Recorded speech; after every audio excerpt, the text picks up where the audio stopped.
ನಾನು ಕೂಡ ಉತ್ತರ ಕೊಡ್ತಾನೆ ಇದ್ದೀನಿ. ಇದು ಮೊದಲ ಬಾರಿಗೆ ಬಿಜೆಪಿ ಅವರು ಹೇಳ್ಕೊಂಡೇ ಬರ್ತಿದ್ದಾರೆ.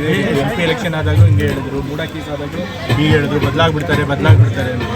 ಬಟ್ ನಮಗೆ ಗೊತ್ತಿರೋಂಗೆ ನಮ್ಮ ಪಕ್ಷದ ಪರಿಸ್ಥಿತಿ ನಮಗೆ ಗೊತ್ತಿರೋ ನಮ್ಮ ಪಕ್ಷದಲ್ಲಿ ಯಾವುದೇ ಕೂಡ ನಾಯಕರು ಅಥವಾ ಮುಖ್ಯಮಂತ್ರಿ ಬದಲಾವಣೆ ವಿಚಾರಕ್ಕೆ ಬಂದಿಲ್ಲ.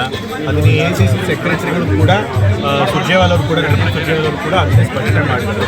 ಸೊ ಹಾಗಾಗಿ ಮಿಕ್ಕಿದ್ದೆಲ್ಲ ಬರೀ ಸರ್, ಸತೀಶ್ ಜಾರಕಿಹೊಳಿ ಅವರು ಸಚಿವ ಸ್ಥಾನವನ್ನು ತಾವು PWD ಖಾತೆಯನ್ನು ಇದು ಮಾಡ್ತೀರಿ ಅಂತ ಹೇಳಿ ಅದಾರಿ.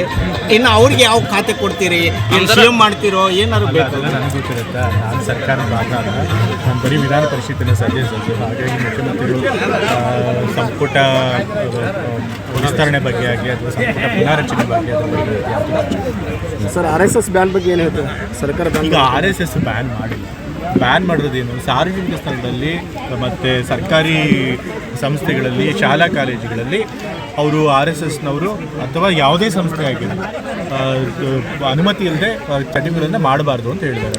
ಇವತ್ತು ಎಲ್ಲ ಸಂಸ್ಥೆಗಳಿಗೂ ಅನ್ವಯ ಆಗುತ್ತೆ, ಬರೀ RSS ಅವ್ರಿಗೆ ಮಾತ್ರ ಅಲ್ಲ. ಸೊ ಈ ದೇಶದ ಕಾನೂನು ಎಲ್ಲರಿಗೂ ಒಂದೇ, ಬೇರೆ ಸಂಸ್ಥೆಗಳಿಗೆ ಏನು ಅನ್ವಯ ಆಗುತ್ತೆ ಅದು ಇವ್ರಿಗೂ ಅನ್ವಯ ಆಗುತ್ತೆ. ಸರ್, ಕಾಂಗ್ರೆಸ್ ಪಕ್ಷ ಹಿಂದೂಗಳ ವಿರೋಧಿಗಳಂತ ಹೇಳ್ತಾ ಇದ್ದಾರೆ BJP ಅವರು, ಇದ್ರ ಬಗ್ಗೆ ಏನು ಹೇಳ್ತಾರೆ? ಯಾವುದಕ್ಕಾಗಿ ಹೇಳ್ತಾರೆ? ಇಷ್ಟು ವರ್ಷ 70 ವರ್ಷಗಳಿಂದ ನಮ್ಮ ಪಕ್ಷ ದೇಶದಲ್ಲಿ ಆಡಳಿತ ನಡೆಸ್ಕೊಂಡು ಬಂದಿದೆ, ರಾಜ್ಯಗಳಲ್ಲಿದೆ, ಕೇಂದ್ರ ಸರ್ಕಾರದಲ್ಲೂ ಕೂಡ ನಮ್ಮ ಸರ್ಕಾರ ಆಡಳಿತದಲ್ಲಿ ತುಂಬ ಹಿಂದೂ ಧರ್ಮ ಏನಾಗ್ತಾ ಇದೆ ಆಪಲ್ ಬಂತ ಇಲ್ಲ, ಬದಲಾಗಿ ಹಿಂದೂ ಧರ್ಮ ಇನ್ನೂ ಗಟ್ಟಿ ಆಗ್ತಾ ಬಂದಿದೆ. ಸೊ ಹಾಗಾಗಿ ನಾವು ನಿಜವಾದ ಹಿಂದೂಗಳು, ನಾವು ಹಿಂದೂ ಧರ್ಮದವರು, ಅವರು ಹಿಂದುತ್ವವಾದಿಗಳು, ನಾವು ಹಿಂದೂವಾದಿಗಳು. ಸರ್, ರಾಜ್ಯದಲ್ಲಿ ಡಿಸೆಂಬರ್ನಲ್ಲಿ ಹೊಸ ಕ್ರಾಂತಿ ಇವತ್ತಾ ಇದೆ ಅಂತ ಹೇಳ್ತಾರೆ ರಾಜ್ಯ ರಾಜಕಾರಣದಲ್ಲಿ. ಈಗಾಗಲೇ ಹೇಳಿದ್ನಲ್ಲ ಅದ್ರ ಬಗ್ಗೆ.